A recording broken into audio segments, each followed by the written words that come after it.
What's going on, everybody? Welcome back. It is a brand new episode of Bets and Banter. And I know what you're saying to yourself, Liam, you're coming back. It's only been 24 hours. What are we expecting from you today? Well, I can tell you guys, I have not slept very much since the last time you saw me. I've been getting in a lot of research. I've been getting in a lot of tape study so I could try and familiarize myself with all the names on this card. There's been last notice switch ups. There's been fights that I talked about, and 15 minutes later, they were no longer on the bill when we did the show yesterday. So that's the nature of fight week. We're talking about a Saudi Arabian card that's been reconstructed, put back together. So we can't break it down alone, right? We got bets and banter to discuss. And in order to do that, we got our great guest, a returning guest, friend of the show. Rich, how you doing today, my man? What's up, bro? Yeah, I'm good. It's good to be back. I think 2 weeks off I've had, if that's all right. But yeah, back. Been killing it in that time, profiting and whatnot. Last week was particularly good with Wilson coming through against Whittaker. The guy that the UFC wanted to win didn't get it done. Proved himself to be a fugazi, just like the likes of Jubilee and whatnot. So yeah, that was satisfying out of everything from last week. And yeah, looking forward to this one. Yeah, a lot of changes, man. But I think I've read the card pretty well and I've got plenty of things to share, man. Are you muted, bro? My computer just froze for half a second. So that's why I was just in limbo there. But yeah, I think that was an awesome part of last week, right? We were able to hit on a couple of the dogs that were able to come through. I had Adam Fugit. I had Lucas Almeida. And then I also had what's it called? Weston Wilson, right? So we were very happy with those reads. Also, Tatsuro Taira, by hook or by crook, cashes the KO ticket. I don't give a fuck. The money was just as green. So obviously we wish well for Alex Perez's health, but it's a numbers game at the end of the day. And that's 2 of his last 3 fights. He's cashed the KO prop. We were on it all 3 times. So very happy with those results, my man. But as we always say on this show, the bookie's not going to pay us for the work we did last week, so it's always right back to work for us. And if you guys are new to Bets and Banter, welcome aboard. How we format this show, we start at the bottom of the card, we work our way on up to the top. And so without further ado, guys, we're going to start with the first fight of the night, where Long Shao is taking on Chang Ho Lee. And I got to tell you, Rich, this is the last fight that I taped before we got on the air. I still feel not very bullish on this fight as a whole in terms of my research process. I have to do a little bit more here. I couldn't find a lot of the fights I was looking for, right? Long Shao, for example, I was able to find his old fight with Christian Quinones.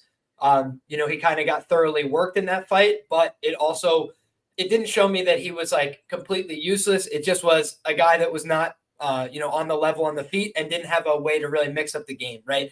When he went for takedowns, he wasn't having a ton of success. And Quinones was a little bit longer, a little bit more experienced, hit a little bit harder. He just was in an uphill battle there. And he got dropped, showed some resilience, got back up to his feet. But it didn't really tell me like this guy is ready for prime time. On the other side, Chang Ho Lee, I found a fight that he lost not too long ago in Brave FC. And, he got out wrestled, he got out grappled. And that's kind of his calling card, right? The thing that he likes to go out there and do, get on top of guys, try and work them in the wrestling and grappling.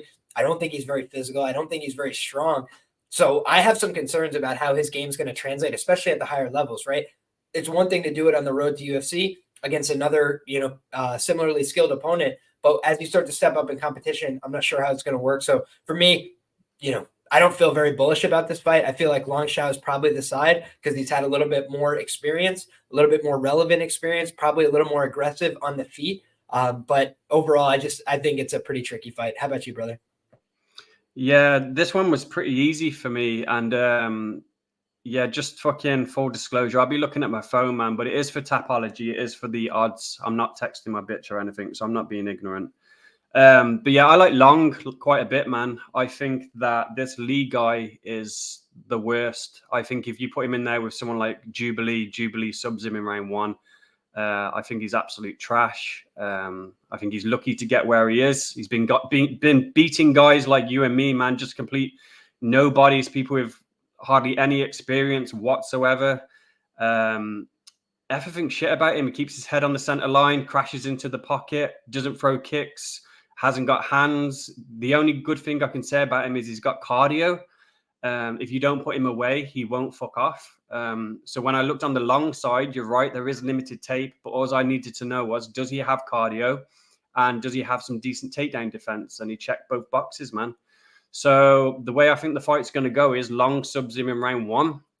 When you watch Lee's fights, especially his last one, he got beat up for 2.5 rounds, man. The guy gassed and he got his finish with like 1.5 minutes to go. He's all about the takedown and the submission or ground and pound. He just wants to get mount. I'd say he's a blue belt in BJJ at best. He's not going to pull off any arm bars or triangles or any shit like that. If anything, he might get a rear naked choke, but everything on the finishing upside for Lee is about his opponent gassing and giving it up. So Long's going to win round 1. I trust him to win round 2, and I trust him not to gas and get finished. But I'd be more inclined to say he's going to finish Lee in round 1, man. When they have some transitions, when Lee shoots straight away from the get-go, he's going to get reversed by the guy who's got more experience. Just everything, man. My official pick is Long by submission. I could go on all day, man, but I think you get the picture, man. Lee's total trash, and he's going to get fucked up. Yeah, and for me, Rich, I'm just looking back at the Quinones fight, right, which goes to decision, and he got dropped in that fight. So speaking to your point, like he kind of showed, hey, going gets tough. I'm not just going to check out. I'm not just going to give up. He was down in that fight, kept trying to fight into the 3rd round there, and actually was able to land a couple decent shots along the way. His face was just busted up. I think now he's gotten more experience, right? He's a guy that's already fought in the U.S., has a little bit under his belt in terms of being around the UFC level. And I think for me, that's enough credibility, the experience, the size as well. He's slightly bigger in this matchup. So for me, I'm leaning with Long Xiao, but in order to get to the betting window, I'd have to do more research here. So that one was at the end of my priorities list. But you're right about... Oh, please go ahead. Yeah, let's go on, man. Yeah, you're right about the Quinones fight, but he hasn't got to worry about this here. Like, Lee is going to go for the takedown ASAP within the first 30 seconds. He's got 0 hands, man. He barely even throws anything. He doesn't set up his takedowns either. He just looks for the blast double. He's weak in transitions. Like, he's no wrestler at all, man. So, yeah, that Quinones fight didn't really tell me much other than that Long can, go 3 rounds. And from the tape on the road to China that I watched from Long, he showed good takedown defense. I think the guy he fought was Nose, something like that. Yeah. He's a takedown guy himself. He looks for submissions and he has decent submissions, but he wasn't able to get anything off on the ground. He was getting reversed by Long. And that was a grueling fight, man. A lot of back and forth, a lot of rolling around on the floor. And Long got the better of him, man. So that was a good indication of how this fight's going to go, in my opinion. Yeah, and honestly, I think Quinones might knock out Chang Ho Lee if they had fought. Oh, shit, all day. So there you go. Just another data point to consider there. But with that being said, my man, we can move on to this next fight where we got a 205-pound light heavyweight preliminary. It's Magomed Isulov making his UFC debut. He's taking on Branson Ribeiro, and he's making his sophomore outing here. He got cleaned up in the 1st round by Ming Yang Zhang. But he's no stranger to being an underdog, right? He came in as a massive underdog against Bruno Lopes on the Contender Series. Bruno Lopes, high prospect in that spot. I remember people were very bullish on Bruno Lopes that week on Twitter. This guy is going to be a winner in the UFC. This guy's going to make waves. And he got fucking, put away, right? He got hurt badly in that fight. Took a lot of damage quickly in that fight as well. So, Branson Ribeiro trains with UFC level guys, right? You go look at his Instagram, you see the guys he trains with, the guys he works with, puts in the time, puts in the effort and the energy. He's had more professional fights. He's the younger guy. He's the bigger guy in this matchup. So for me, I was a little bit surprised to see him as such a huge underdog. I think part of the reason for that is this guy, Isulov, last time was a huge favorite, right? And so odds tend to just like reflect what they were before. Unless there's a massive difference, right? And so for Branson Ribeiro, he's not unfamiliar with this role as an underdog, right? And then on the other side, Isulov was a massive favorite last time. But then I'd have to ask myself, why was he a massive favorite? I went back and listened. I did a Contender Series breakdown at the time of that fight with Gordo, with Pierce, a couple guys, and we all basically said, like, we don't know why this Bolivian guy is here. And it wasn't trying to be disrespectful, just like so many other guys have to earn this spot on Contender Series with a lot of really difficult fights. And then he just was on the card without having really fought much, quality competition. And then you look at that fight and how it played out. In the early going, I mean, it looked like a huge class differential. But the fact that he was, number one, no-selling this guy's offense, right? He's getting hit in the face. He even was bleeding a little bit. He's like calling him on, saying, hit me again, hands down at his side, just taking everything that Isulov had to offer. And for me, one of the lasting memories of that fight, and the reason I did not think, the price looked justified, I actually said on the show, I was like, this is probably a little wide, but he's going to win the fight. That I think is still true in hindsight, because at the end of that fight, he was flagging. His cardio was not good. His takedowns, I thought, looked rudimentary, right? He was going against a Bolivian guy that hadn't been on the ground very much in his career. I think that benefited him in that fight. Brenson Ribeiro is not a jiu-jitsu savant, right? That's not his game, but he is a brown belt in Brazilian jiu-jitsu, as best I understand. He's a guy that's been putting in a ton of time on the mat since he started his career. So it's not his bread and butter. It's not his go-to, but he's not going to be afraid to compete if the fight gets to the ground, in my humble opinion. As for his chin, it's not great, right? That's been the big calling card of his losses throughout his career. He gets knocked out in the first round. Mingyang Zhang, guys, I think is on insane steroids, okay? That's a personal opinion of mine. Y'all take whatever opinion you want, but I've seen this guy just get hit with clean shots to the face and no-sell him over and over and over in his fights, especially recently, right? The Tokos fight. He gets hit with a couple shots, no-sold him, kept walking forward, killed the guy.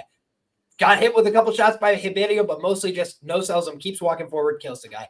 That's kind of what Mingyang Zhang is known to do. He's kind of a KO1 threat. So in this fight, I think Isulov, he's a lot more reserved. He's a lot more tepid. He comes out with some offense. He throws kicks. He can be aggressive early, but I don't think he can keep up that pace. I do think he's conservative by nature. When he gets on top, man, he's just like camping, elbows in, trying to just like head down in the chest, let the round kind of play out. And so I feel like Brenson Ribeiro, if he does not get knocked out in the first round in this fight, is going to compete very hard. And I also think he could win this fight via knockout in the first round, because both these guys are kind of wild going to exchange. Brenson's the bigger guy, more experienced guy. So, yeah, for me, dog or pass situation. How about you, Rich?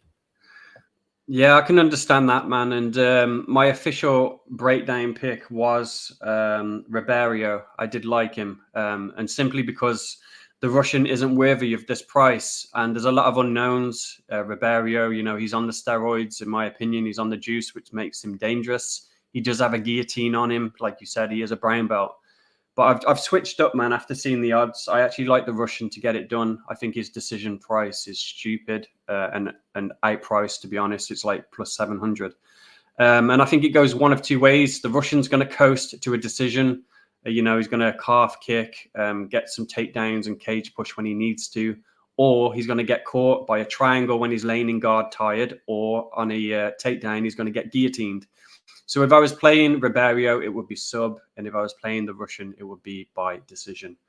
And that's all I got, man. Yeah, we see it largely the same way. I don't think that Isulov is as dangerous necessarily as a lot of people do. I do think he's a guy that trends towards overs, goes to the distance, Medina, I mean, he had every opportunity he wanted to land every shot he wanted, and he couldn't put the guy away. So maybe Medina's just made of steel, right? Maybe that guy will never be knocked out in the UFC, but I have a feeling that won't last. So in any case, my man, we can move along to this next fight where we've got Muin Gaffarov taking on Kyung-Ho Kang. Why don't you get us started here, Rich? Yeah, so I made Muin Gaffarov the mush of the week. I like Kang in this spot. But as the week's gone on, man, I wish I had changed the mush of the week, but we're getting to that later. There's another spot on the card later on, and I wish I had made that the mush. But anyway, for this bout, I like Kang, and the reasons are, I think Gaffarov's a bit of a spastic, man. I don't like his process. I think he wings a 1-2 and then goes for a double leg, and it's kind of like rinse and repeat. Like I say, the biggest knock on him is his process in there. I don't think he paces himself well. How many fights do you need to have before you realize you gas in round 3 all the time? So, yeah, I think that's going to happen here. He's going to come out fast, look for the takedowns. Kang has metrics on his side. He has jiu-jitsu on his side, which I think is very underrated. And, not a lot of people mention it, but, Kang's slick, man. He's good off his back as well. He's got some triangles, arm bars. He's good at transitioning. I think if they was to roll on the mat pure jiu-jitsu, Kang would sub him in a round. And then on the feet, man, I like Kang as well. He's shown a chin in previous fights. I don't think he's ever been knocked out. Someone can correct me on that if they want to check it. But, notoriously, he's got a good chin. When he does get cracked, he's very composed, which I like as well. I like his range management. I like his jab. I think plus 1,000 for the KO on Kang is wide. I think his ITD is wide, and I think the wrong person's favored in this fight. I understand we're in Saudi, Middle East and all that, and people want to bet all these OVs and, the rest of it, these Russians. But yeah, I think on the early prelims, they are, they can lose on the earlier prelims. And I think Gaffarov is going to lose. I think he's going to get finished. Like I said, I like the KO price, but ITD if you want to be safe. Yeah, I think he's going to be his own worst enemy, man. He's not going to pace himself. He's going to gas out. Maybe even Kang in the later rounds would be wise, like a round 3 finish. You could get some big numbers on that. But yeah, Kang to get the win, man. Yeah, I was just seeing Glenn brought that up in the chat. Sharpest chat in the game. Appreciate all you guys for the comments and everything that you guys are mentioning. A lot of sharp commentary going on in there. Listen, as far as I'm concerned, man, you're right about this. Now, I haven't gotten any bets on this fight. I'm almost waiting to see what happens with this line. I think OV last names draw a lot of betting attention on cards like this. I think people like to just, list them all together. And that increases the parlay liability, right? Parlay liability goes up. Underdog price tends to go up alongside it. So for me, I'm a little bit, hands off of some of these fights, waiting to see where the peak is. On some of these fights, obviously the lines move earlier in the week. On a lot of them, though, as the parlay liability builds up, you see a bigger underdog price throughout the week. Most of the time when I bet dogs, I bet them late in the cycle. Now, when you're looking at a guy like Kyung-Ho Kang, I have bet him one time before. I think he cashed in that fight as well. I'm trying to think when it was. And to your point from before, Rich, he has been stopped once via strikes. It was in 2008 via soccer kicks. So like Kyung-Ho Kang is literally about that life. He's been around for a very long time. And he's fought dangerous guys. He did get dropped by Christian Quinones, the aforementioned, right? But Christian Quinones was then finished shortly thereafter, right? So you just see that Kyung-Ho Kang, even when he gets hurt, even when he's in a vulnerable situation, he can be very dangerous as well. I think that his quality of wins in the UFC leaves a little bit to be desired. But here's the thing. Muin Gaffarov, I have a very profitable record fading him, and it was only one time. My boy Chad Hellinger, plus 275. I was like, man, that's a great bet. I think Chad Hellinger is going to make this a close, competitive fight. And then the market kept disagreeing, plus 320, plus 360, all the way on up. And what I found is that when you have a guy like Gaffarov, a lot of people are excited about the fact he's got all these fights on paper. He fought in one championship. He's done a lot of things right. But when you watch the tape, man, the one thing that always stood out to me is in a long fight against somebody good, this guy gasses out. This guy looks like halfway disinterested, and he just doesn't follow through later on in fights and gives them away. And we've seen that on a number of occasions. That's basically the story of his career in one championship. Every big fight that he had, he kind of lost, gassed out, didn't pace himself properly. And you see, he comes out like a bat out of hell sometimes in these fights, but is he putting people away? Is he finishing the fight? Typically not. So then it's like, okay, he needs to go out there, create this havoc, and then not gas out and try and hold on. And it just makes for a difficult fight. And so I think he could clip Kyung-Ho Kang. I think that's his best path to victory. That's reflected by the odds as well. I think it's like plus 300 or something for him to win this fight by knockout. But on the other side, I think you mentioned like Kyung-Ho Kang ITD is, very wide, I feel like, in this fight, because Muin Gaffarov, he's a tough guy, but he also makes a lot of mistakes. He makes a lot of bad decisions. He puts his chin on the line. He goes out there and brawls a little bit in the pocket. And I had said before, Rich, if you remember when we've done these shows, they always put these Tajikistan brothers together. And I was like, Naimov is the guy. Like of these two, he's just more athletic. He's the guy who's been like going out there, getting the wins, doing things that are impressive, setting off the, the stadium in Tajikistan. Meanwhile, Muin Gaffarov's just on the card, right? And every time he just finds a way to go out there and do something less impressive or get finished in the first round or drop a decision. And the thing about Chad Hellinger, I love the guy. He's the Canadian alpha. People don't put respect on his name because he started his career with a bunch of losses. So they just wiki cap it, go, oh, he's got a bunch of losses. He sucks at fighting. Meanwhile, he beat Brady Highstand, that guy who just got the crazy comeback over the weekend. Who got the crazy comeback against Brady Highstand? Chad Hellinger in round 3, okay? So Chad Hellinger, a real Canadian tough guy. But also, sometimes the rubber meets the road for these guys. And for Chad Hellinger to go out there and deny Muin Gaffarov the roster spot, that told me everything I needed to know as well. That was at 33 or 34 years of age, past his prime in some ways physically, and Chad Hellinger still finds a way to get the job done. So for me, I really, I have to go dog or pass in this kind of fight. I've only faded Muin Gaffarov. It's worked out well for me thus far, and so I'd be playing with house money if I decide to get there. I'll mention a couple of things just off what you were saying. People mentioned the Yaha fight for Kang. You know, he got held down a little bit, but there's no shame in that, man. Like, if you're going to play in that game with Yahya, he will hold you down. He will put the body triangle on you. But Gaffarov isn't built the same, man. He isn't holding anyone down. His wrestling kind of reminds me of Shah versus Costa that we seen last week, where, yeah, he can hit some blast doubles, take you down, but he can't hold you, man. If anything, I think Kang would reverse him and get a fucking choke in. So he needs to be careful if he's going to implement that game. And he is going to implement that game because he does the same shit every fight, goes balls to the wall, looks for the takedowns and some overhand rights. So you're dead right, man. His only chance of really winning, I think, Gaffarov, is by clipping him, getting a KO, a lucky KO.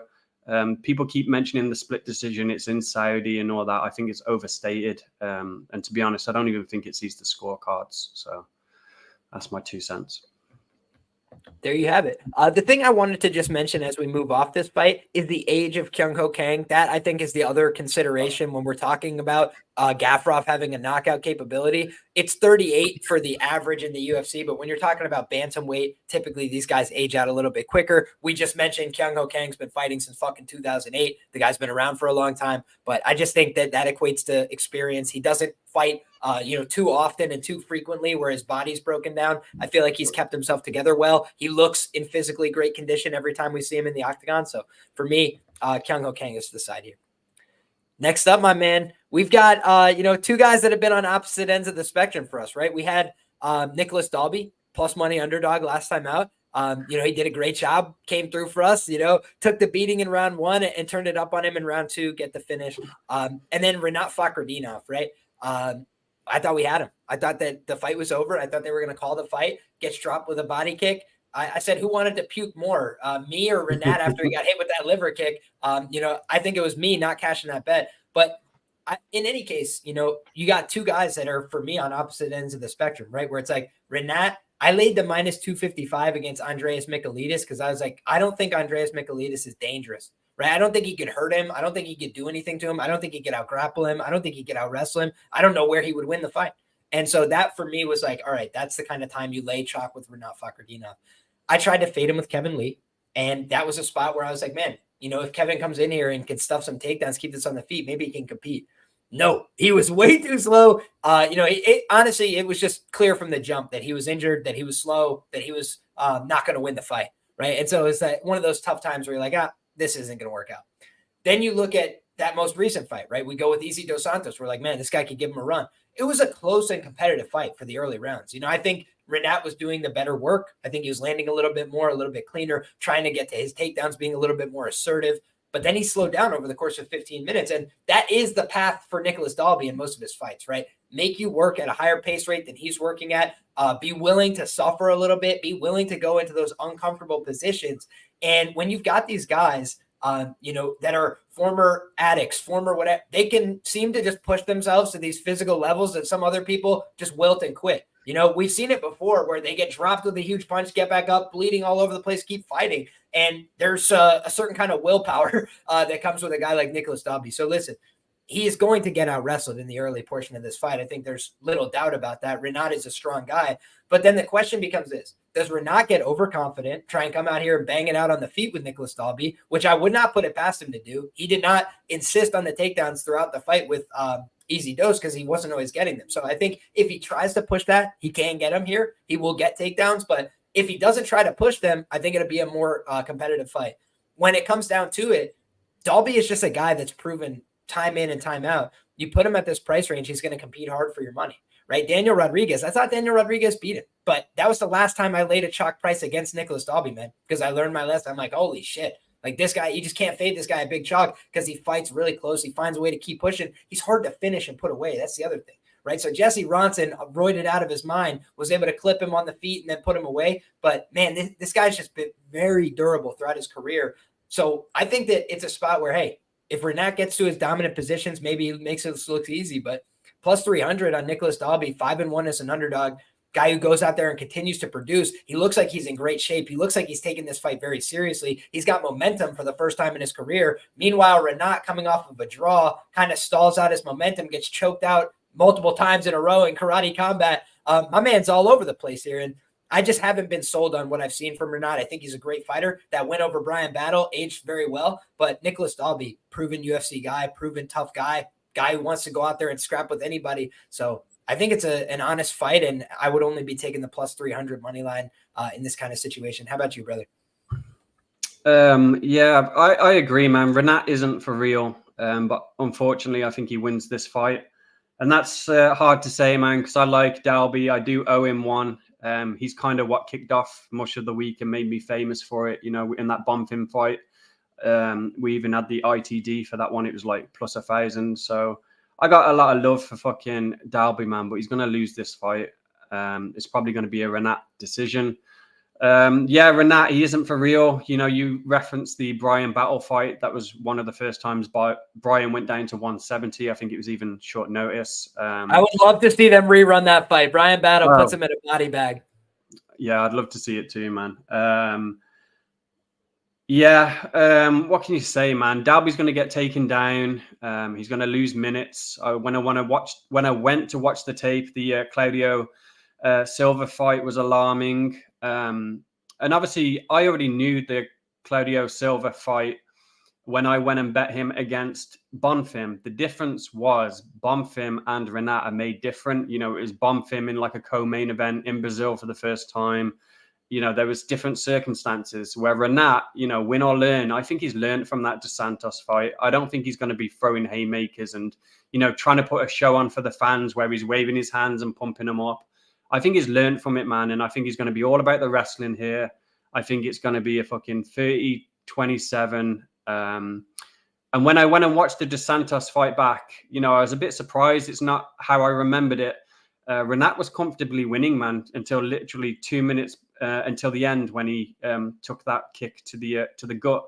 But before then, man, he was having his way. His cardio was better than what I remembered it to be. So, yeah, I don't have concerns, man. I understand if you want to play Dalby round 3, a big number, but that would be the only thing I'd hit for a couple of pennies, man. I won't go crazy. But, yeah, Renat by decision, unfortunately. I think that's the way it's going to go, man.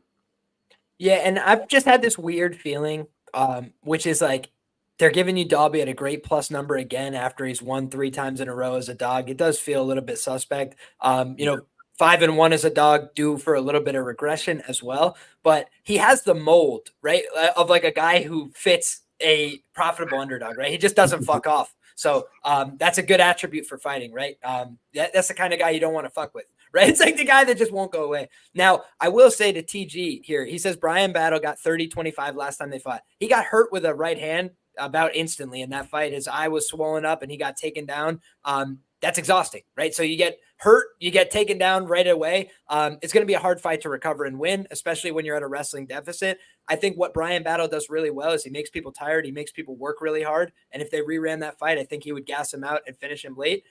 That's my opinion. But again, I would love to see that fight rerun because I know the betting odds would reflect Renat should be a favorite. He should be a favorite. But I think Brian Battle is as good as advertised. So that's the difference there. But in any case, please go ahead with your closing thoughts here. Nah, just, you know, it's funny. I watched 2 podcasts this week while I was at work. I watched Chronic Combat because they had Lou Bettier on it. He was funny as fuck. I think he'd had a drink or 2, but he made me laugh, man. It was funny. And he put TG in a body bag. TG said some shit and Lou had to let him know what was up. So, yeah, if everyone wants to go and rewatch that, that was funny. And the other one I watched was Club and Sub, but that only lasted 5 minutes. Yeah. From the desk of Lou Betcha, a legend in the game. Funny Shout guy, out to the brother. So next up, my man, we could take on Muhammad Naimov and Felipe Lima. So I watched Felipe Lima a little bit earlier. I'd say that in order to bet on this fight, I would have to do more tape, right? Because I only watched like 3 or 4 of his fights. He's had 12 or 13 of them. So I'd like to get a little bit more familiar with the kid. I haven't watched his regional footage prior, right? So I just got familiar with him today. Flying knees, right? Very aggressive guy. I think that what stood out to me is for a young fighter, for a guy who's not yet in the UFC, the patience I thought was admirable. There's a couple of times he could have tried to force the finish, got reckless, gassed himself out, and instead he was like, you know what? I'm going to take a little bit off this. what concerns me, I think, for him in this fight is he's taking on Muhammad Naimov on short notice. He's coming up a weight class to do it. And I think he's more skilled than Naimov just right off the bat, right? But what I would also say is Naimov has been less skilled than most of his UFC opponents so far, and he's been producing wins, right? That's why he's been an underdog in these fights, but he's been producing wins based on the strength of his intangibles. He's physically strong. He doesn't fuck off that easily. And so he's been getting these wins based on sticking around, fighting for 15 minutes, just enough, right? Cheating his ass off along the way. Grab the fence, poke you in the eye, kick you in the dick, whatever he needs to do, right? So for me, I've loved betting on Muhammad Naimov as a big underdog. I've loved those opportunities. I bet him against Nathaniel Wood. Never fading a Muhammad in the desert is a long-term business strategy for me, right? But when you're looking at this one in particular, this is a spot where I'm saying to myself, okay, Naimov had a full camp, right? He's a guy that I think has been getting a little bit better over time. I think he worked at the Khabib camp or whatever the hell it is in UAE. He's kind of gotten involved and embedded with some characters like that, training at Elevation in Colorado as well. He's tried to just do some things to get himself in the right position. But I can't forget the fact that, not too long ago, he's losing fights to Colin England, not a UFC level fighter at all. So I think Jamie Malarkey's a shitty guy. He kind of got a little bit fortunate there. Nathaniel Wood is an undersized guy, right? A guy coming up from 135 to 145, a little bit undersized. So both those guys are skilled and have their own ability to win UFC fights. But contextually, they worked out okay for Naimov because he was able to out-wrestle Wood with his strength and physicality, not his technique. And then he was able to knock out Jamie Malarkey in a fight he was otherwise down on the scorecards. So I think to myself, this is a spot where Naimov, the rubber could meet the road. Like Lima is more talented than him, more skilled than him. But this could also be another spot where, number one, Naimov gets a little bit of that rub. I know you said you don't worry about it for Muin Gaffarov. I don't worry about it as much with Muin Gaffarov because I don't think he's as effective as a fighter. I think Naimov kind of understands where his bread is buttered. If he needs to cheat, he'll cheat. If he needs to kick you in the balls, he'll kick you in the balls, poke you in the eye. He'll do whatever it takes to get the win. He's that kind of guy. So that's the thing that makes it interesting here. I don't love the fact that you're being asked to lay a -110 on a debuting fighter, right? Guys that typically do not win at a high rate, guys coming in on short notice. We see guys have great careers, but sometimes it takes them getting this one out of their system, right? The foot in the door, as we talk about. So do you feel like this is, Lima coming in here trying to get a foot in the door, or do you think that he's got a good chance to win this fight? I think that he could compete for sure. I think he could win it in the first 7.5 minutes. Naimov has gassed out before, but I do just worry about his style, the flying knees, the craziness, the getting out physicaled in some scrambles as that relates to a short notice opportunity against a muscular guy like Naimov. How do you feel, brother? Yeah, I agree with everything you said, man. I think the way to attack this one would be Lima by submission at like plus 1,000.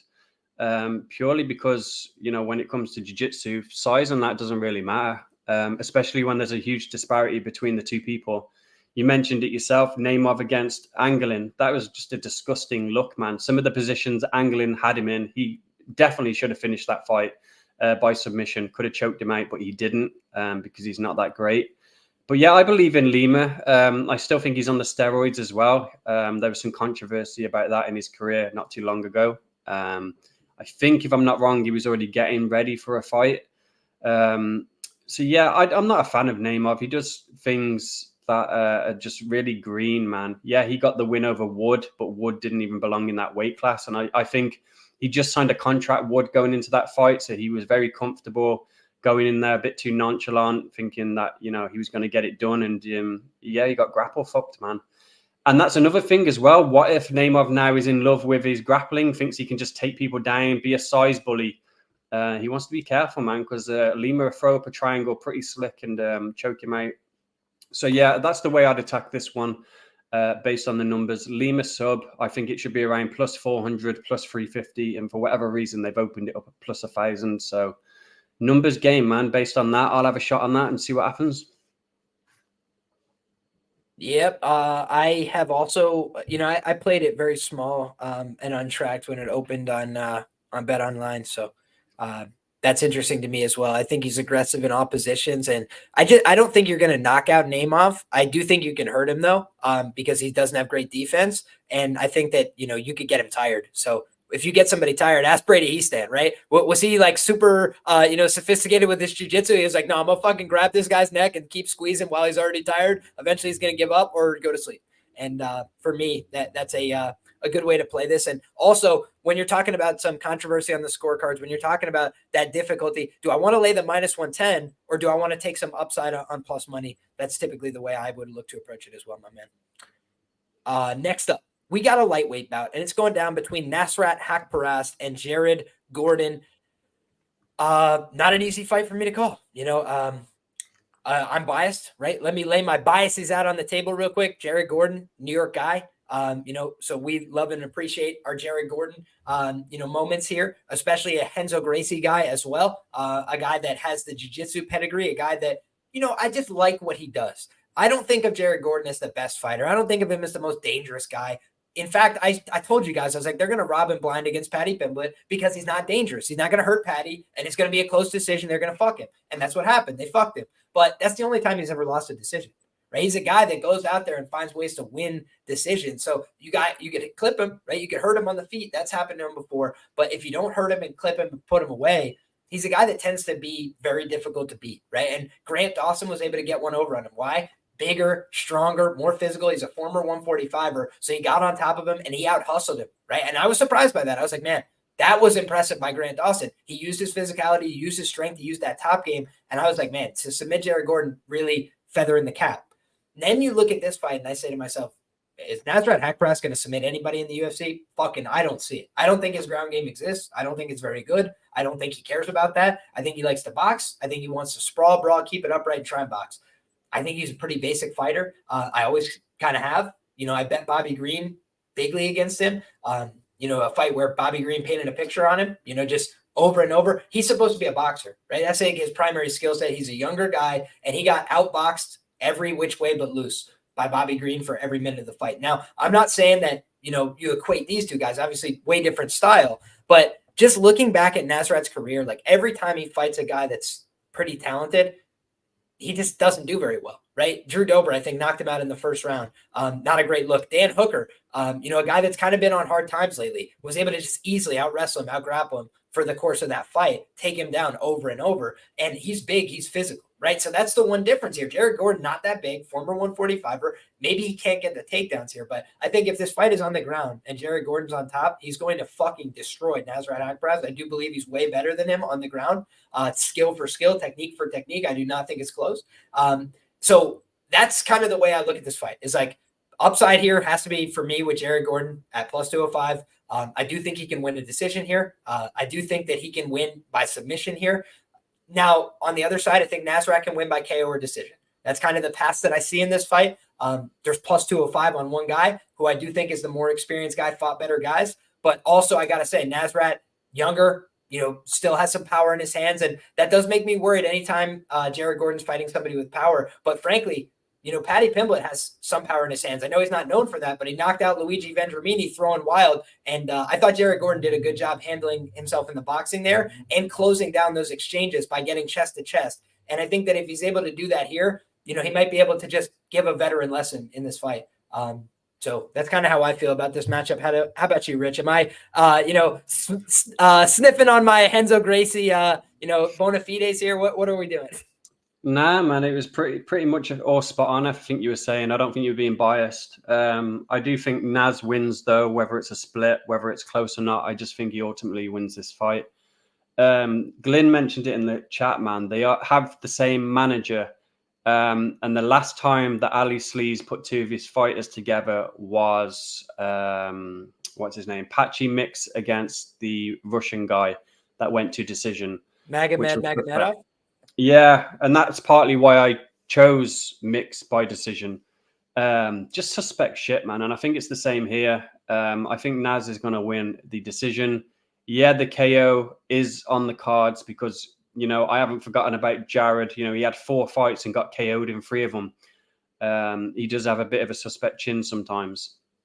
But yeah, I just think this is going to be a fucking boring fight, to be honest. A bit of a sparring match. Some cage pushing, but Nasrat's got good takedown defense. If you go back to the early days, everyone knows what Gordon was about. It was take you down. He had excellent cardio. He'd lay in your guard, throw some short shots. And if you was willing to give up a submission or the TKO in round 3, he'd take it. If not, he was happy to win the decision. But he hasn't evolved as a fighter. I think he's always the same. He's getting on a bit now. I just think Nasrat's a bit younger, more athletic, and the rest of it. So, yeah, unfortunately, I think he wins a decision, Nasrat. There you have it. So for me, not a fight I feel super bullish about, but if I was to get involved, it'd be on the Gordon side. Kind of like you said with Lima, maybe looking to a prop angle. If they're not going to give him the decision, if it's going to be another, stinky close one on the cards, then hey, I'd rather take the upside on 16-1 or whatever it is for Gordon by sub, because I do think that's his path. I don't see him knocking out Nasrat Haqparast, but I do think that it's possible if he gets this fight to the ground. It looks like tremendous value at 16-1 because I think he's levels above him. The only thing I don't like about Gordon's sub, and I've thought about it, I've looked at it, is it's usually like arm triangles. It's like I say, it's when people wilt in like round 2, 3 when they're getting tired and whatnot. He's not really going for arm bars or triangles or putting the body triangle in and looking for the rear naked. It's when people are giving it up, man. Like I say, I imagine a head and arm choke, but I just don't see Nasrat doing that at this point in his career. We'll have to see. I could see it. That's all I'll say. But we can move to the next one, man. We got Johnny Walker taking on Volkan No Time Oezdemir. Rich, why don't you start us off with this light heavyweight matchup? Oh, well, thank you for that. Volkan, I guess. Very volatile fight. I have kind of leaned to the Volkan side, as the week's gone on, but ultimately, I was like, this is just too dangerous of a fight. Johnny, he's got a suspect glass chin. If he gets cracked one time, he's getting put out. Volkan, we know he struggles with wrestling. Johnny's going to be considerably bigger. Johnny's got some jiu-jitsu that people don't talk about as well. So I kind of see it binary if Johnny's smart, but I don't think Johnny is smart enough to take the path of least resistance, take Volkan down, ride him out and get a submission. That would be the best thing for him to be doing here. But I don't trust him to do that, man. So, it's a numbers game, like I keep saying. I don't mind Volkan by KO, just because I think Johnny is going to be dumb and, give Volkan all the opportunity to land something. And I do think that Volkan is the more technical striker. He did start off, I believe, as a kickboxer.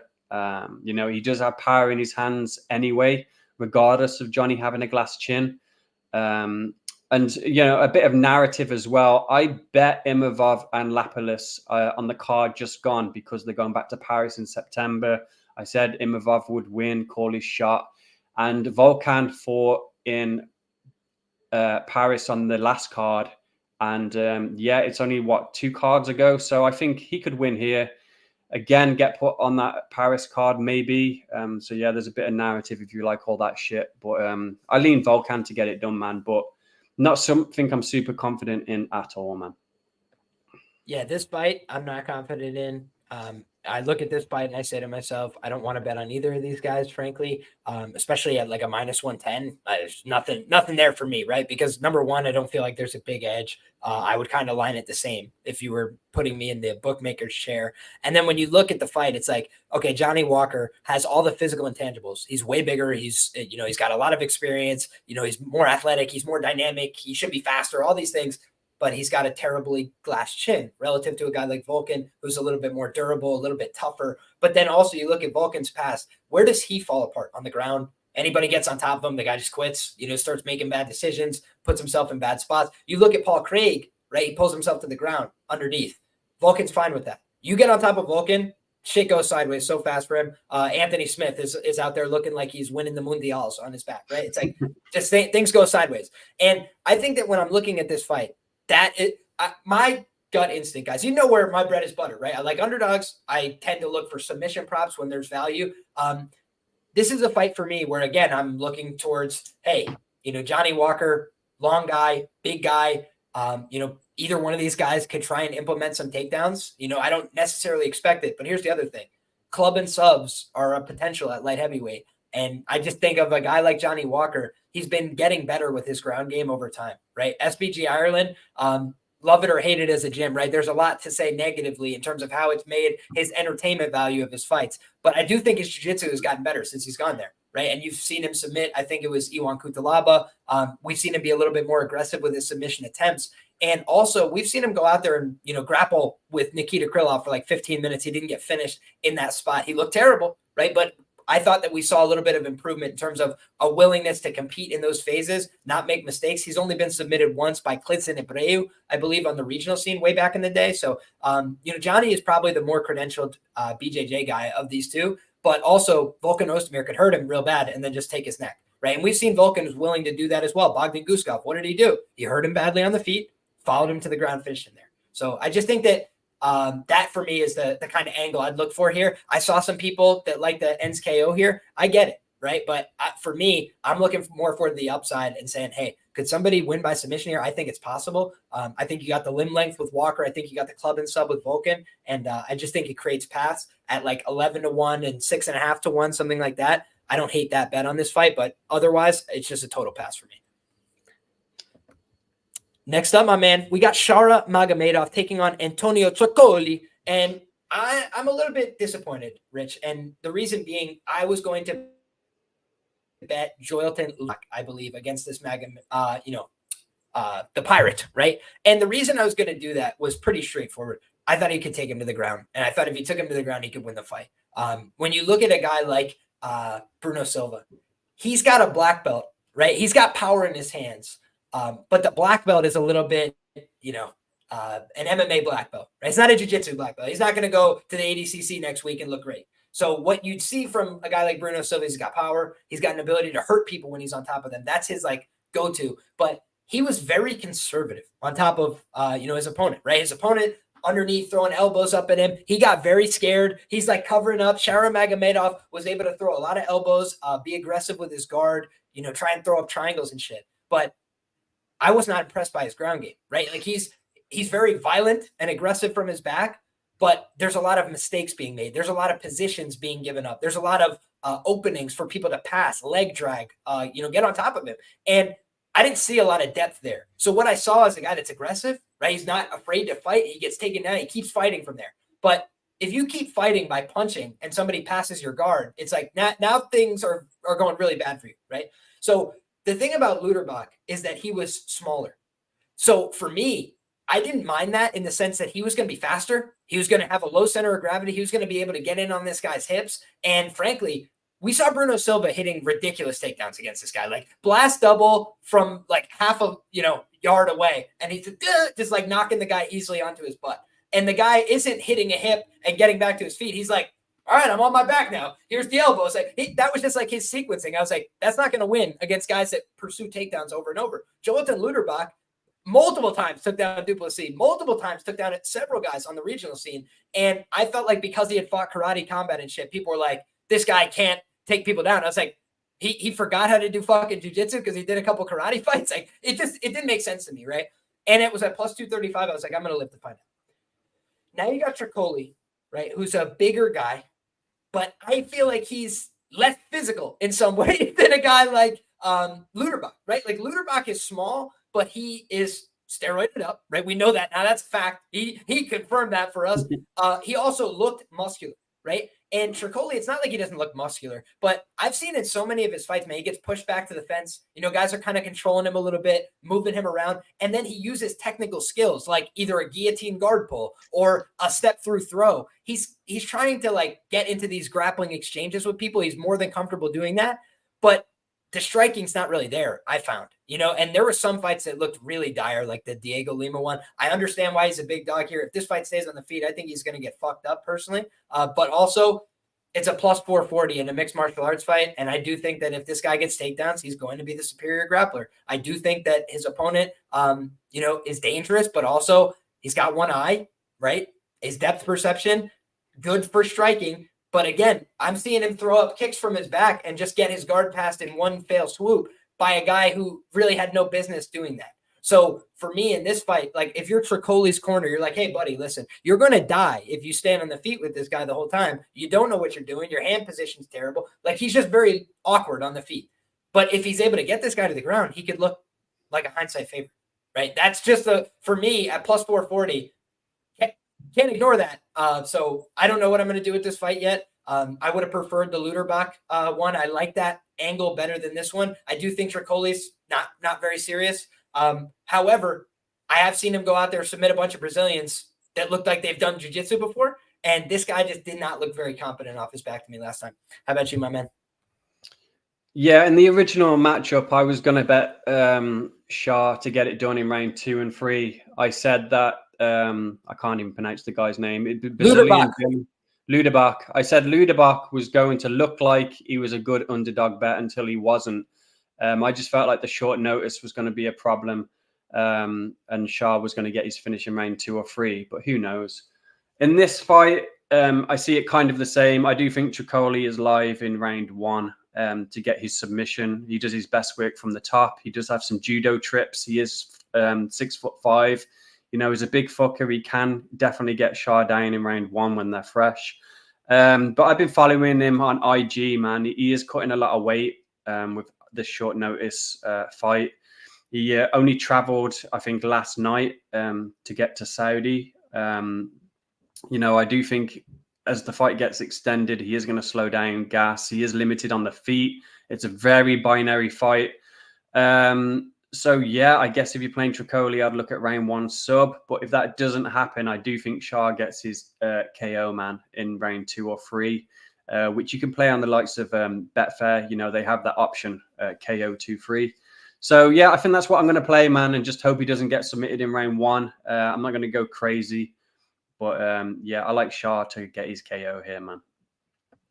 Yeah, and that's the other thing. Bruno Silva has a brick for a head, right? He's just a guy that's very difficult to put away. And he did get damaged in that fight, right? He got hurt. He got hit with a couple big shots. He reacted poorly at a few times in that fight, but got backed up, got staggered. But the takedowns were what was bailing him out. I think that for Trocoli here could be the same way, but to my point before, not the most physical guy you've ever seen. A lot of times, Rich, he's inviting people on top of him and like going for like guard pulls and all this shit. And for me, when you do that in heavy weight classes, especially against guys with real power, one time you fuck that up, you're going to get finished, right? So it's just like, for me, that's the other way he loses this fight is go for a guillotine. The guy pulls his head out and then he just gets smashed from top position for the rest of the fight. So yeah, I think Shah wins this one. You know, I like Luderbach as a grappler better than I like Trocoli, but for the same reasons, Trocoli's live early. That's a good point as well, man. Shah's a violent guy. If he's on top, he's not going to sit in guard and waste minutes on the clock. He's literally going to throw the kitchen sink, man. So you get he's violent from every position for 15 minutes. He is that. So shout out to him for that. I understand why the fans get behind him for that reason, for sure. And he looks kind of cool. You know, what can you say? Looks like a fucking movie villain. He's going to be in a movie coming up soon as well. He's literally typecasting. Good for him, man. Making the full use of everything he's got.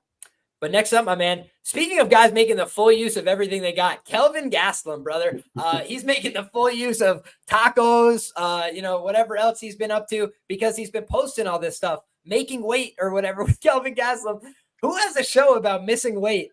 When they miss weight for a cage fight by 15 pounds in advance, right? Like, the other thing is we're not at weigh-in day, right? He didn't get up to the scale and he's like, hey, guys, you know, these last 5 pounds, I just can't get them off. He's like, guys, there's no chance I'll be able to make this weight, period. So let's do 185. This ain't happening. And he's then saying, this is the thing that baffles me, Rich. He's like, oh, no, the plan is still to go to 170. Are you fucking stupid? Like, you just had all this time to prepare for a fight at 170, and then you tell them I can't make 170. I would never book you again at 170, period, if it's my organization. I'd be like, are you dumb? Do you not understand what we're doing here? You just told me you can't do it. That's the end of the discussion. And by the way, Kelvin Gastelum made himself much more likely, in my opinion, to be fired after this weekend by that, you know, business decision, right? What happens when you're difficult to work with? Your matchmaking's not great. They can't rely on you, right? Ikram Aliskerov, I think, win or lose, is getting a bump in terms of how the matchmakers and how the UFC receives him, because they said, hey, you want to take on this harder assignment somewhere else a week later without great preparation? And he said, sure.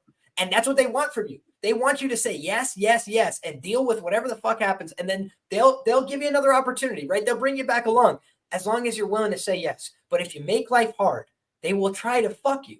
Just like guys, go watch this Inside the UFC thing, right? If you don't believe me, just watch how it all plays out on the television in front of you with Hunter Campbell and Dana and all these guys, and how they manipulate the fighter to do what they want.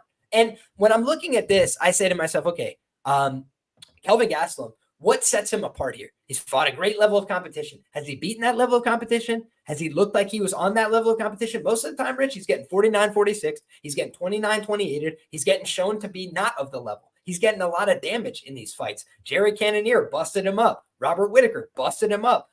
You look at his most recent fight, Sean Brady absolutely dominated him in the grappling. Chris Curtis, super back and forth fight. And Chris Curtis probably would win a rerun or be favored in a rerun based on the way that fight went. Then you look at the Ian Heinisch fight, a win that's aged kind of like milk, right? It's just not a very relevant win right now in the modern ecosystem at 185 pounds. Loses to Jack Hermanson, gets submitted in the first round in comical fashion, right? That just was a terrible look. Looked like he never grappled before, right? Like guys aren't getting submitted like that in the Renzo Gracie, blue belt program. And I don't mean that to be disrespectful, but again, it's just the reality of the situation. We practice leg locks. You're not going to get just like, he'll hook you from open space 45 seconds into an MMA fight. It was just unbelievable. Darren Till loses a split decision there. How did that age? I don't think Darren Till won another fight in the UFC before he was cut. So it's like Kelvin Gastelum has been this like stepping stone for people. The Israel Adesanya fight, the last time he looked great inside the octagon, he got the shit beaten out of him. The fight was not stopped. It should have been stopped, right? He was getting pummeled in round 5. He was getting dropped, stand back up, dropped again, beaten all over the place. I don't know that his durability is the same anymore.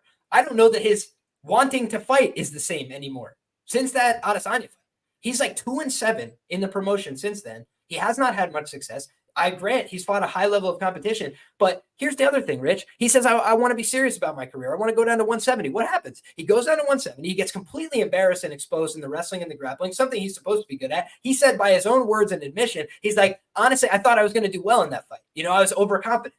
Overconfident about what? You had nothing. He landed like 14 strikes in that fight. He got taken down every which way but loose. He got dominated positionally. He submitted in the fight. I was like, okay, so it was a terrible, terrible showing. And he responds to that with missing weight by 15 pounds in a fight that he called, not me, he called win or go home. Basically, I will be fired if I lose this fight. And for that reason, I can't make weight. Fuck that, dude. I would never bet Kelvin in this spot, minus 230. He's not earned it. Maybe he wins the fight. I do think D-Rod has looked a little bit shot lately, so to speak, right? He hasn't looked great. But then you go back and look, who has he not looked great against? Neil Magny. Common opponent. He beat Kelvin too. Beat him over 5 rounds. Okay.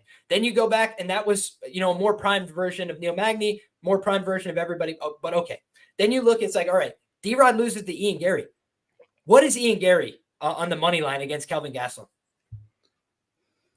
He would be heavily favored, in my view, right? And I think he could honestly do the same thing that he did to D-Rod and fucking punt his head across the octagon as well. So that's the way I see that one, right? So it's like, for me, I'm looking at a guy in Kelvin who has some ability to wrestle.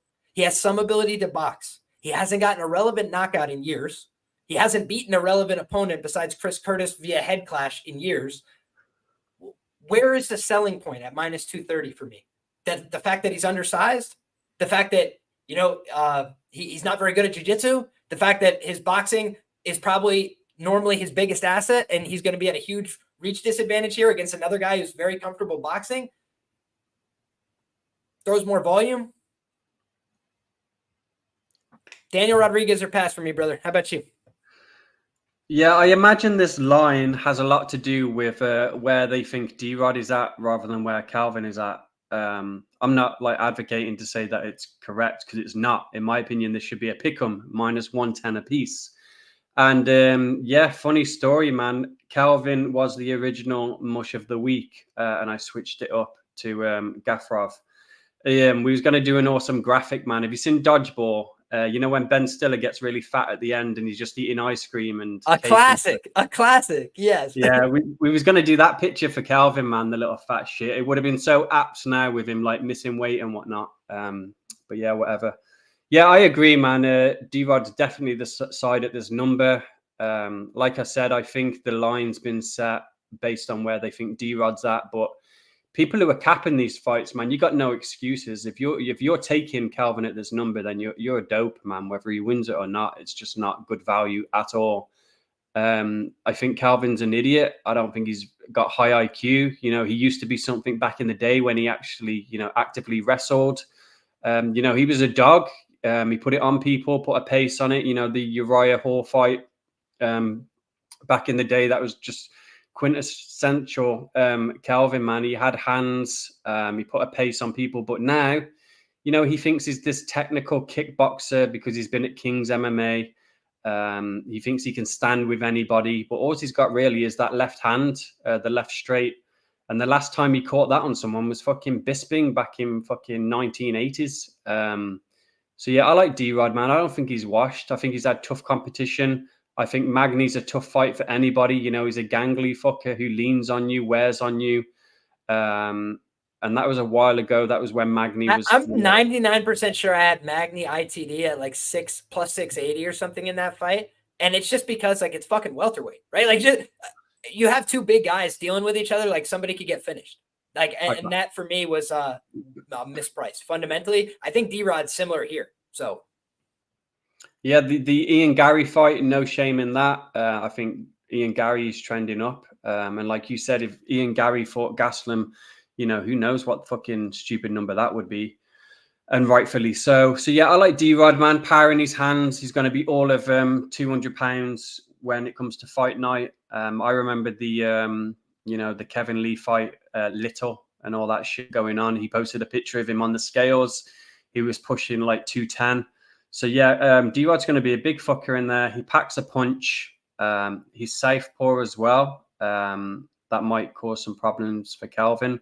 He's got some half decent jiu-jitsu as well. If Kelvin wants to try and wrestle, he could get that neck snatched up, man. He's got a nice guillotine on him, D-Rod. People forget about that. I think he caught Tim Means with it in the day. So yeah, D-Rod's the side for me, man. I think we've said it all. It's pretty clear who we like. Absolutely. And Dixon, I just want to address this question as we move on here. He says, Liam, what if Kelvin is missing on purpose because he plans on wrestling? I mean, the truth is, if you go back and rewatch that fight, man, Ian Heinisch was being competitive in the wrestling scrambles with Kelvin Gastelum in that fight.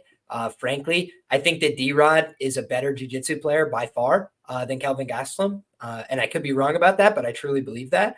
And I also think that in terms of the wrestling, he's not great, but what he can do is wall walk and get his ass back up.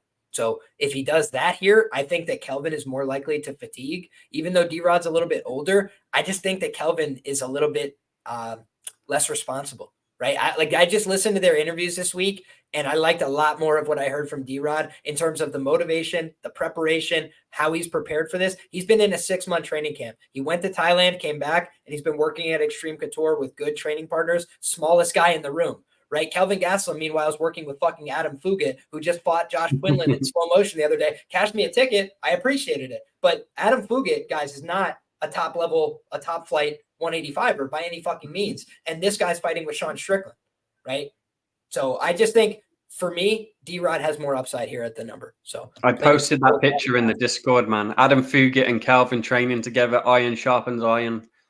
Fucking dumb and dumber, man. He's lucky to win that fight, Adam. Adam really did win that fight.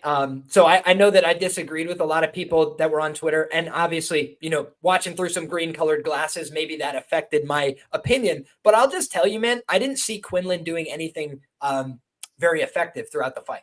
Right. Oh, I thought he landed a couple good punches, but yeah. I thought that it was just a very weird fight. And the thing that Fugit was doing, and he said after, he was like, I'm just trying to kick this guy as many times as I can to score points. And I was like, hey, somebody understands the fucking rules. At least he's trying to score points. And that was just like, you weren't getting much from Quinlan down the stretch. And I was just like, what a weird, terrible fight. And he's going to, like, that was for his career, right? Like, he might be fired from the UFC off that. And those are the fights you look back at and you're just kicking yourself like, man, I could have done so much more. I could have given myself a chance. They're both shit, bro. Cut them both. Exactly. Let him get some work on LFA and come back. But now we wish everybody a nice long career. But in any case, my man, we've got a heavyweight bout up next. And speaking of fights where it's hard to get a good read, you got two guys that are former training partners. The UFC broadcast that I was listening to, the like promotional materials for this fight, said that you have a guy in Pavlovich and a guy in Volkov that were training together as recently as 18 months ago. So it's like, these guys, a year and a half ago, they're working together. They're getting in rounds, and they look very friendly, right? They're like taking pictures at the airport, big smile on their face. That reminds me of Carla Esparza, Rose Namajunas, I like to be a part of fights like that unless I'm either A, betting the underdog, or B, betting on it to go over, betting on it to go the distance. I made a ton of money betting Carlos Bars in that fight, but my one mistake was thinking that the fight was going to end inside the distance. I was like, man, they'll just want to get it over with. They won't want to go out there and put on a stinker, first round submission, change the belt. No. The worst fight that ever took place in UFC history transpires. It's been memory hold. People forget about it. Nobody ever talks about that fight anymore, but it happened, ladies and gentlemen. Oh, it did. And I'm just thinking about this one as a lot of people are going to take the under in this fight because it's a big heavyweight against a big heavyweight, and they both got a path to victory. But for me, the danger is if these guys just fucking clinch each other, roll along the outside of the octagon for 15 minutes. We've seen it with Volkov and Tabora. We've seen on the regional scene, Sergey Pavlovich can go out there, take people down, ride out top minute, 15 minutes of decision on top, just throwing a couple short shots to the body into the head, not trying to finish the fight, just trying to hold on to his opponent. So for me, man, this is not an easy fight to call. But if I was to look for a creative angle, I would once again, if I'm looking for a path to this ending inside the distance, the things people are going to be on is Pavlovich, right?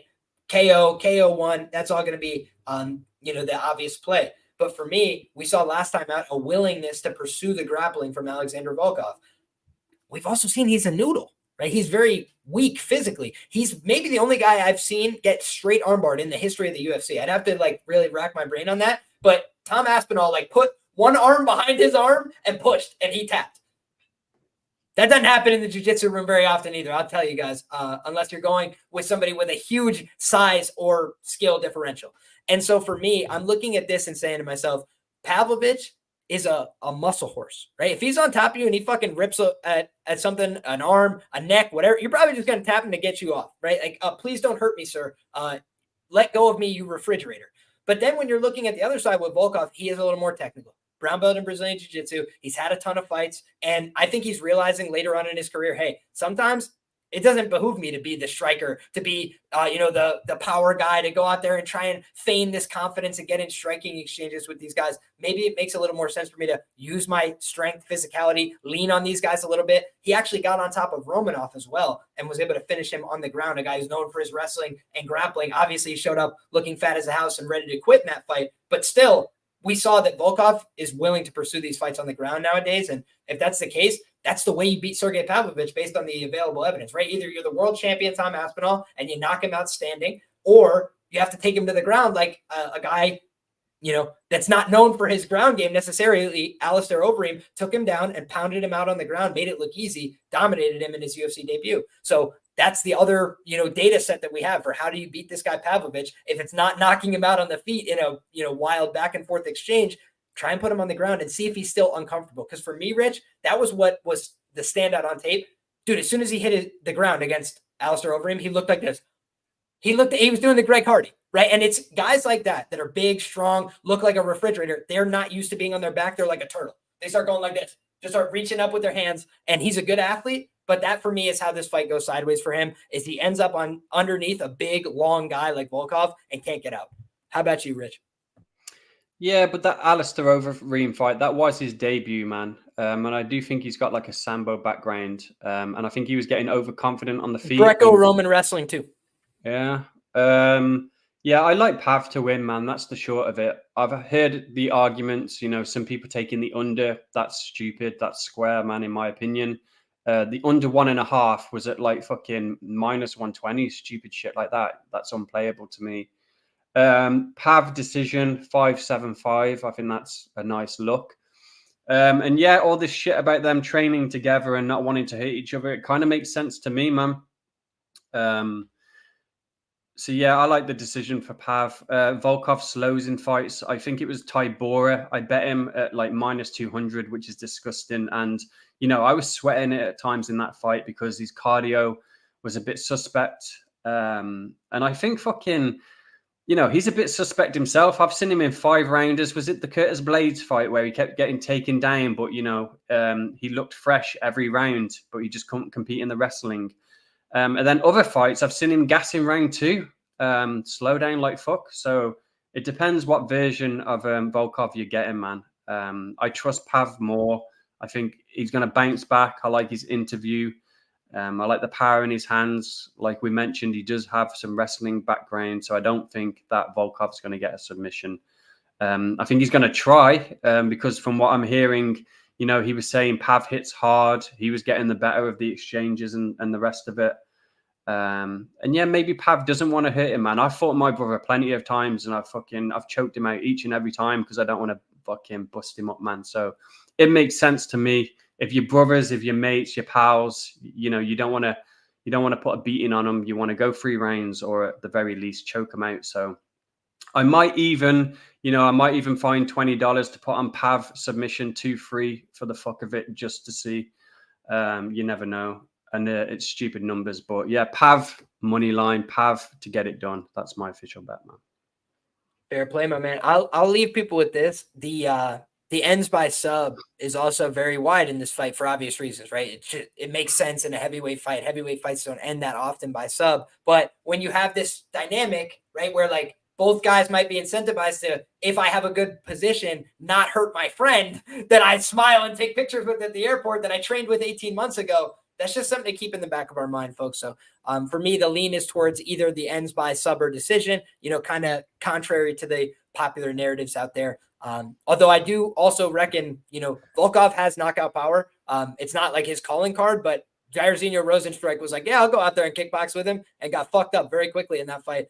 He does throw counters, and he's a big, long guy, so he can connect, but I just think Pavlovich, way more devastating power in his hands, a lot more freakish. But I also got him at underdog odds a couple of times. That's when I was infatuated with betting this guy. I was like, give me this Russian tank at plus 125, plus 130, plus 150. But now at minus 225, I'm a little bit more worried because he takes a lot of risks, man. He just like gets in the pocket and throws. And most of the time that's working out great for him, right? He's putting down Derek Lewis. He's putting down Tuivasa and these guys. But that's also just the fact that he hadn't met much resistance at heavyweight. When he started banging it out with Aspinall, everything looked cool in the gang until he got hit back and then he hit the ground. So I think that it's a fight where he should win. You know, he should be favored, but I can't get behind laying big chalk prices with a guy like Pavlovich because he fights with reckless abandon.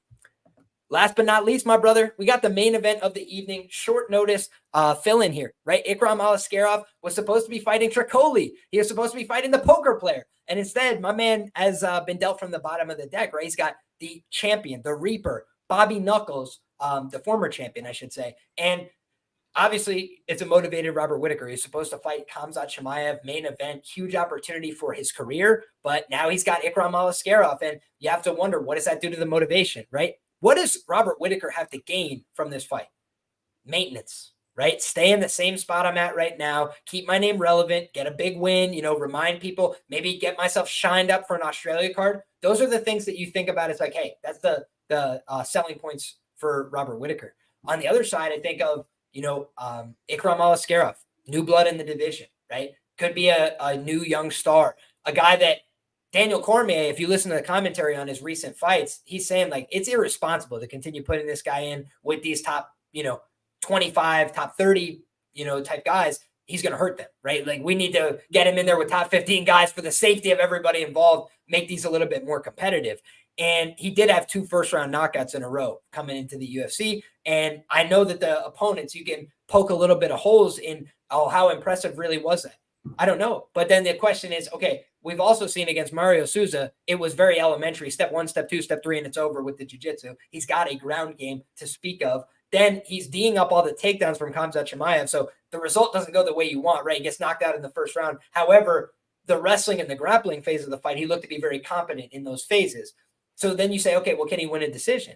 And over 5 rounds, that does open up a little bit more intrigue. But over 3 rounds, we've seen he can go out there, grind out a 29-28, even if it gets a little competitive, find his takedowns if he needs to, find his ability to land shots on the feet. He can counter. So for me, I think of Rob as probably more skilled on the feet, probably a little bit more dangerous on the feet in some ways, but Ikram's got power in his own right. Ikram's not afraid to throw, right? When somebody's throwing at him, he's countering, he's throwing back, and he can get hurt, he can get buzzed, but he also mixes in takedowns. He does a couple things to make it hard to just get off clean volume on him. So when I'm looking at this spot, I say, can he have success like Duplessis did with the wrestling and the grappling against Whittaker? Duplessis is a freak physically. He's very strong, but he was getting taken down by Luderbach, right? Like let's all not just pretend that Duplessis is like physically inhuman. He is a beast. He's very strong, but he's also been in weird positions where other guys get on top of him and other guys take him down. And he goes for that same fucking head and arm throw and then ends up flat on his back with somebody on top of him. Like we've seen all that in the UFC sample as well. So I think of Duplessis as a freak, but also a guy that takes a lot of risks, a guy that takes a lot of chances.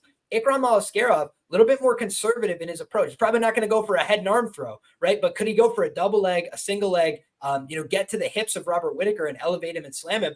I would not be surprised. He's a strong guy. He's physically and he can wrestle. Rob is good at defending takedowns, especially to the lower body. But I'll tell you this, he blitzes a lot with his offense, right? He likes to come in and out of range. And when you're doing that, it does open up opportunities for reactive counter takedowns. That's how Yoel Romero was able to take him down back in their fights. But Yoel has no control. Yoel has no ability to take somebody down and hold them down. You look at his career, he either takes you down and batters you with elbows in 2 seconds like Lyoto Machida, or they get right back up. He's just not a control style grappler. He's not an American folk style wrestler. These aren't the things he does. But a guy like Ikram Aliskerov is a sambo guy. So if he gets you to the ground, I think he could potentially exploit a guy like Robert Whittaker. And I say that with love and respect for Rob. He has a great ground game. He's not a pushover. But Duplessis was too physical, was too technical, and was too aggressive. And Rob didn't like any of it. He was getting his guard passed. He was getting destroyed with elbows. Guys, I think the TKO was a mere formality in the second round because Rob was getting smashed on the ground in the first round. And I think he took a lot of damage. I think he went back to his corner wobbly in that spot. So I think that we've seen a lot of times where Robert Whittaker was doing the salsa, was on wobbly legs, was hurt, rocked, and wobbled. I've lost a lot of money trying to bet on him to get knocked out as a result, right? Like being on these fights, Paulo Costa plus 200 just doesn't come quite far enough. Hurts him bad, but Rob's shown this ability to recover, this ability to dig one out, find another gear, keep pushing. But at his age, as a former champion against another young, hungry guy who's got everything in front of him, his motivation is, I have nothing to lose. I have everything to gain, and I could go knock this guy out. Now I'm a top contender. Now I could be potentially fighting for a title. Whereas, meanwhile, I'm Robert Whittaker. I get this win. I'm back in a Khamzat Chimaev fight discussion. I'm back in a Sean Strickland fight discussion. I'm not getting the title shot next. Nobody would pay to see it, right? Nobody cares about that. And I don't mean that to be disrespectful. That's just where he's at right now, especially if it's Adesanya, right? I don't think anybody gives a shit about that trilogy right now. So maybe if it's Duplessis, the revenge tour for Whittaker, maybe you could sell that. But, man, for me, I don't think Robert Whittaker sells, so that's the way I see it, man. It's Ikram or pass for me. How about you? It's Ikram all day, and it's Ikram by sub and sub 234 for the fuck. Yeah, man. I was going to leave this one alone. I looked at it, a Tapology it when it first got announced, and I looked at the Ikram side, and he knocked out Wally Alves, who's cooked, and then he knocked out Phil Hawes, who's got no chin. So he is very unproven, and that doesn't really tell me much. Them aren't really credible wins. And then I actually went and watched the tape from Rob. I started with the Duplessis fight, and I didn't like it at all, man. There was multiple things that were just like red flags. One of them was getting taken down by Duplessis. I know you say he's strong and everything, and I don't dispute that, but I don't think he's the most technical. And I've always thought of Rob as someone who is technical in all areas. He's pretty much a complete fighter. I remember when he was fighting Jacare Souza as a underdog, and people thought Souza was just going to take him down, find the submission. But yeah, he negated the takedowns. He negated the jiu-jitsu threat. And yeah, like I say, he's a complete fighter. But I think he's washed, man. I think he's cooked. I was going to take Chimaev by KO in that fight before it got scrapped. Me too. And when I was watching the Duplessis fight, when he went back to the corner, he was done, man. You could just see it in his eyes. He was wide-eyed. His coach even asked him a question. He didn't even respond. And then obviously shortly after, he got finished. Yeah, I think he's done, man. I watched the interview this week as well, where they was asking him questions about the opponent change. And, the short of it is all of his answers just led to, I'm here, I'm showing up, I'm here for my family, I'm here to make money, basically. I don't think he's got aspirations anymore to be a title contender, to win the belt or any of that shit. And fair play to him, man. He's done it all. He's been in his wars. He is coming to the end of his career. I watched the Costa fight again, and it pisses me off, man. I wish I had like a better vision, because I bet Costa in the fight against Sean, and obviously that was just sickening to watch for fucking 5 rounds. But Costa did exactly the same thing in the Whittaker fight, man. He barely threw any hands. It was all leg kicks. And then every now and again, he would throw a high kick. And obviously the one landed and rocked Rob. And then that was the only time we seen Costa in that fight throw any hands. He tried to get him out of there. But for the rest of the fight, man, he didn't give Rob any problems. You know, Rob was able to coast. And on second viewing, it was a lot more clearer for a Rob decision than it was when I first viewed it and thought maybe Costa had a chance. So, yeah, I don't really count the Costa fight. I think Costa just was shit in there and didn't give him any problems. But going to Ikram, man, he's a big fucker. You know, I wouldn't even be surprised if he could fight at 205 if he wanted to. He's a huge guy. I think his wrestling is absolutely legit and some serious shit. And I think he's going to implement it. I watched his interview as well. He was talking about, you know, he was trying not to give it away, but he did, man. He's going to wrestle. He's going to try and take Rob down. I think he's going to have success, land some ground and pound, soften him up. And I think round 2-3, he's going to get his submission. You know, and another thing that I wanted to mention was in the Plessis fight, Rob, before the fight started, you could see him, man, taking these huge, deep breaths. He was mean mugging nobody, like the crowd. And it all just seemed to me like he was trying to get himself up for the fight, trying to pump himself up for it. Whereas, you know, I'd like to see somebody like Topuria before his fight where he's, you know, cool as a cucumber, smiling, relaxed, nonchalant, chilled. We've seen it with Marquez in his fight against Reese. He was doing the same thing, man, pacing up and down, up and down. And I said he's going to come out hot and he's going to get fucked up, man. These are just little, like, telltale signs. So, yeah, I think Rob's done, man, and he's going to get submitted and Ikram wins.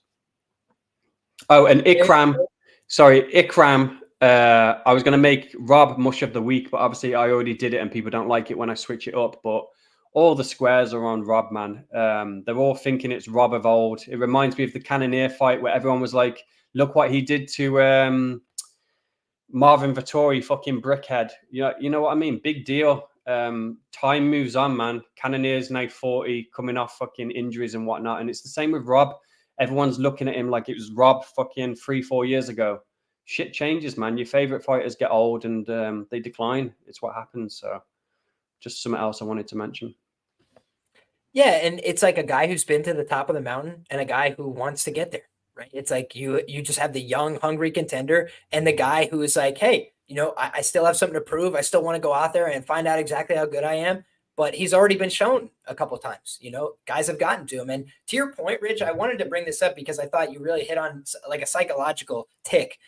When you're looking at this fight, right, before it starts, if you see Rob doing the like crazy hand bash where he's got like a finger, you know, like a brick of a bruise all over his chest, dead serious, that's where I don't like Rob. Like if you go back and look, the second Israel Adesanya fight, they had a competitive fight. I bet him in that fight. It was like plus 550 to win by decision. It went to a close decision, but he got dropped early. Didn't go his way. But look at the fight before that. He's like, God, he's like doing all this stuff, getting himself so hyped before the fight. And it was one of his worst performances ever. Just like you said, reckless, hands down, like just getting into the pocket with no plan for what he was going to do after he landed his shot. So he would like throw something big and then just be standing there like ding, ding, ding, just getting Pez dispensered. And for me, what happened in the Duplessis fight is he was doing great. He was landing great shots and he smothered his own work. He got into the clinch. And then from that, from his own decision to get into the clinch, he got slammed on his back and he got the shit beaten out of him. And I think that is his style. He's got to get close. He's got to crash in. He's got to do this blitz. And if you do that, I think Ikram's going to be able to get a hold of you. And I just think we haven't seen Rob go against a guy like this in a long time in terms of the wrestling credentials. And I just think the guys that have done it, I mentioned Yoel Romero, he got him down. That wasn't the problem. It was holding him down. It was doing anything with it. And it was getting a benefit in terms of an energy deficit. I think now at this stage of his career, you can maybe make Rob work a little bit more and get him more fatigued. Whereas at other points in his career, he was young. He was that, full of piss and vinegar, youthful, bucking guy. But he's also a former 170. And you just said you think Ikram could fight at 205 and be comfortable. This is at 185. Big guy who is going to be the local favorite as far as I'm concerned. I think they're going to back Ikram Aliskerov. I think the crowd will be cheering for him. I think they'll vocally support him. I think they're going to try and lift their guy to victory. So for me, this is an Ikram or pass situation. But again, I disclose my biases here, right? I've lost a lot of money fading Rob Whittaker. So if I get to the window, it will be with full knowledge that maybe he gets me again, right? Maybe he's just my fucking blue whale. I try and get this guy. Everything is like I'm trying to get Duplessis plus 300 again. But I'm telling you, it's been a long-term angle for me, and it's based on tape every time. It's just I've seen Rob get hurt a million times. He keeps finding a way to persevere, get through it. I think part of that is to do with his opponents, like you mentioned, Paulo Costa letting him off the hook. I think that in this fight, Ikram's not going to let him off the hook. I think if he gets him to the ground, it could be step 1, step 2, step 3, and it's over. I think he could be better in the jiu-jitsu phase. But additionally, I think that if he grinds him out, he could beat him up on the ground. He could TKO him, right? We saw, again, Dricus Duplessis, he's got 30 more seconds on the clock. He's switching between the darts choke and those elbows. I think he could finish the fight right there. Plain and simple. So Plessis dropped him with a fucking jab, man. And, just to answer some things. That was after he was already rocked, though. I will say, I thought he was bamboozled going into his corner, just like Izzy. Oh, yeah. Right? Izzy, if you remember, he knocks him out in round 2. That was a mere formality. He had already knocked him out in round 1. It was just like the corner's like, send him back out again. See if he does better. Yeah.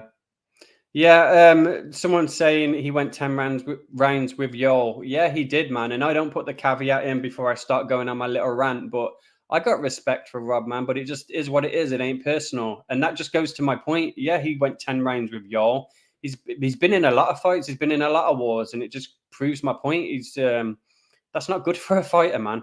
His chin's been cracked many times, and there comes a point of no return where it just can't hold up anymore, man. So, yeah, even an Ikram KO won't surprise me, but I'm playing the numbers and the submissions wider, and I know he's got the ability to do it, and he's going to get takedowns. So a Kimura, some shit like that is definitely on the cards, man. Fair play. I wanted to address this one question from Tristan. It says, any thoughts on Izzy saying Rob will run through him? Izzy also bet on Deontay Wilder by knockout in his last fight, right? I don't trust fighters' opinions. I do find it interesting sometimes. Here's one opinion that I found interesting, right? They asked Rob Whittaker, who's a tougher opponent, Khamzat Chimaev or Ikram Aliskerov? And he said, Ikram Aliskerov, and it ain't that close. So when you ask the guy who's got to go step in there and do the assignment, he's like, my homework just got harder. I'm not thrilled about that fact. So that for me is also a sign of, hey, Rob respects him as an opponent very much so, and I think he should. So yeah, and also fuck Izzy. Izzy backs all the Aussies and New Zealand guys. He backs Volkanovski in every fight, and he got TKO'd in his last 2. So take that with a pinch of salt, man. Fair play. Rich, let the people know where they can find you, all the great work that you've got going on, because we got UFC Saudi Arabia on deck, and we just broke down all the fights on the card. Hope that you guys all enjoyed. Rich, let the people know where they can find you. Yeah, so there's a link in my Twitter bio if you want my bets and you want to join the Discord. It will cost you $12 a month. I am going to put the mush of the week out for UFC 303 in the next couple of days. Already got it lined up and sorted. So, yeah, come sign up, man. Absolutely love to hear it. Guys, I want to say a few quick things, housekeeping notes. Number 1, I appreciate the support. I appreciate everybody who rocks with us live. If you're here right now, you're part of the sharpest chat in the game. You are an honorary member. We really appreciate you. Go ahead and do us a few quick favors if you don't mind. Those are drop a like on the show. It helps other people find the show. It helps let the algorithm know that you enjoyed the content that we're putting out. That does numbers for us. Also, guys, get subscribed to the channel. We're here each and every week breaking down fights. If my guy Rich is busy that week, we find another great guest. We find sharp, profitable, third-party track gamblers to try and help you guys be in a position to win.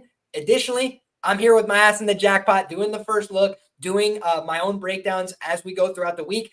Tomorrow, going to try and get a little bit of post-weigh-in content for you guys as well, especially if the interest is there. So fire off in the comment section below if that's something that you guys are interested in seeing. If you want more from me, if you want the information I make every week, the bets, everything like that, you can go ahead and find me on patreon.com/LiamPicksFights. And last but not least, guys, fightnumbers.com is the sponsor of this here program. If you guys are looking to be serious about betting on mixed martial arts, I invest in my information. I always have. I used to buy stat packages. I used to buy all these different things because I believe in getting a quantifiable edge in any way that I can, right? And for fight numbers, we're talking about the most basic way to have an edge in the market, which is getting the best price. If you're not getting the best price, it's going to be very difficult to win money long term. You have some books that offer somebody a plus 300, another book's offering it at plus 240. If you bet the plus 240s, even if you're a very smart guy, even if you have really good ideas, you're not going to profit long-term in sports betting, period. You have to get the best of the number. So for me, that is what I would encourage everybody to do. Use a service like Fight Numbers or something else if you want, but make sure you're getting the best of the number. All the information you need in the description box below. They'll hook you up with 30% off if you use my promo code Liam. That's it. It's all in the jackpot. Saudi Arabia, we're there. But next is UFC 303. So come back next week. We're having all the same fun again. God bless you all and come back next time. Thanks, guys. We'll see you.